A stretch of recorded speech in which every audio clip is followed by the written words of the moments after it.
Good afternoon, everyone. There has to be a little more energy than that. Good afternoon, everyone.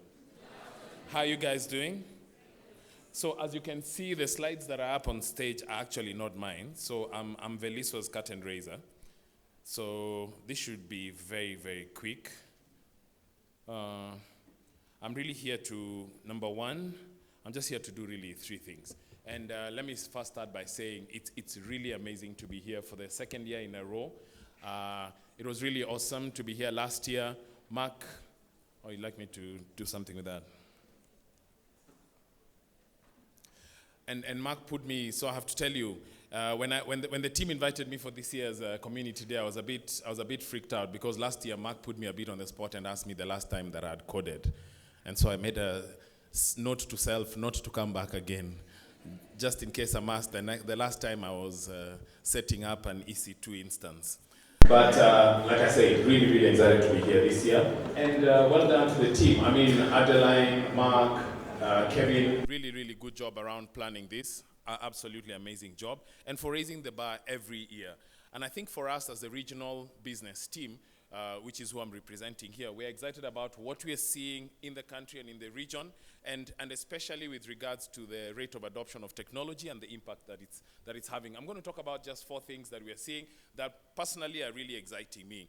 Number one is we are really, really excited because I head public sector. We're really excited to see that countries are coming together and really asking themselves, going beyond the traditional conversation around, let me just do a little initiative here on health, a little initiative here on education, a little initiative here on education.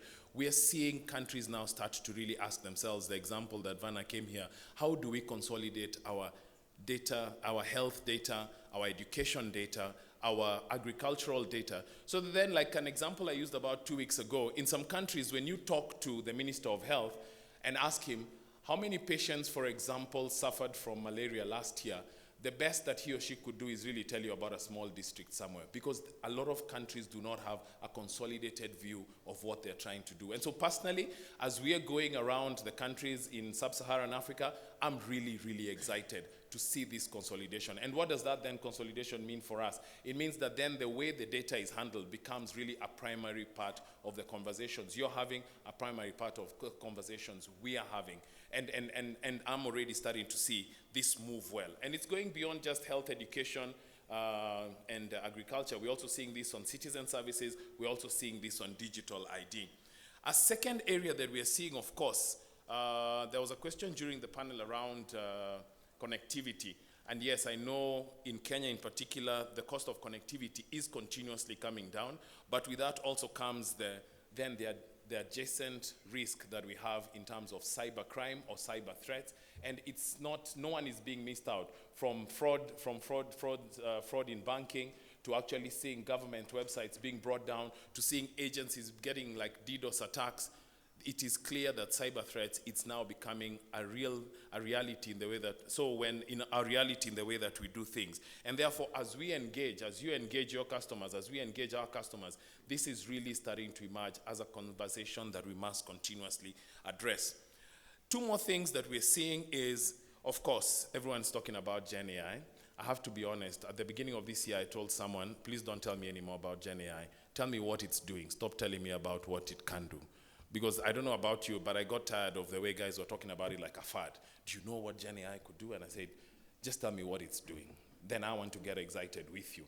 But I'm now excited that in more and more countries, we are starting to see people, it's still like, the way you dip your toe in the water, we're now starting to see customers start to say, you know what, I want to try a little proof of concept, try and see what this can do for me. So we now have governments, banks, creating chatbots out of Gen AI, and also starting to take the mundane tasks that their employees should be really getting away from. And so the conversation is starting to move from, and to Vanna's point earlier, are we going to lose our jobs, to how do we raise the level of productivity of the teams that we already have on board?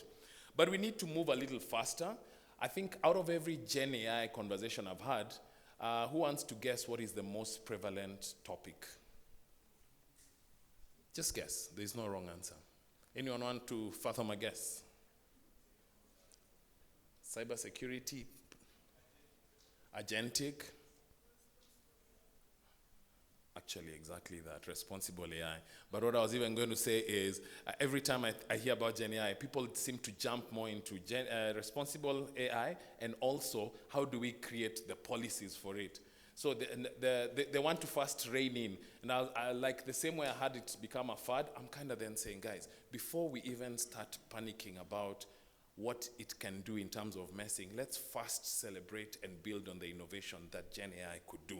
And so, yes, you're spot on, but we need to move in the businesses we are working in the customers that we're engaging in. We need to move beyond the initial phase and now start to make some more exciting and feasible use cases so that then we can start to deliver real solutions to issues that are then predominant. Because yes, it's great to create a chatbot that engages customers, but we also have to come in and measure and check, is this solving a real business problem? Because if at the end of the day, it's not really increasing the level of engagement of your customers, you have to really then ask, was it just a nice to have, or was it something that the business needed to do? And finally, for me, very, very exciting looking at the room in the team, is that we're seeing a growing appreciation of the quality of talent coming from this country and this region. With an average median age of about 19 years, and knowing that over 70% of the population is below, some quote 25, some quote 30, there is a really growing appreciation of the tech talent in the region, and a big shout out to the Development Center team. I know that when we began in October 2023, when it was launched, we were talking about just 20 people. Today, the average numbers being thrown around is almost 10 times that.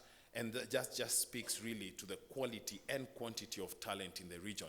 And I pray and hope that we can continue celebrating this. And as Vanna spoke about, let's continue building our skills. Let's continue learning, because the world out there is really eager to tap into this talent. Do you guys know that while Africa's median age is 19, most of the rest of the world is aging? What does that then mean for us? It means that at a certain point, not only are we already the youngest continent, it also means that at a certain point, the world's biggest source of workforce is going to come from this continent. But however, it's great to say it could, but it is not going to come from this continent if the continent is not ready, right? And so let's keep skilling, let's keep learning, let's keep growing, let's keep building. And finally, I think all this points us to the phenomenal opportunity in our country and region.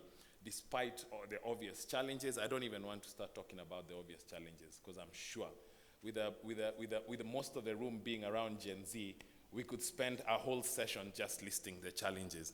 But just like we've had of a number of individuals and teams that are continuously really taking their destiny in their hands and are doing such amazing things across different countries, I pray that you and I are going to take this opportunity and leverage this opportunity to build and to innovate and impact. I'm really looking forward. I was telling the team, Mark, Kevin, and Adeline, this year I was not really coming to speak. I just wanted to come and get wowed and just listen in. But they said, no, you must speak for at least 5 minutes. And I said, it's okay, but I really want to learn. So I'm really looking forward to learn, get wowed by all the amazing work you guys are doing. Enjoy Community Day 2025. Thank you so much, ladies and gentlemen.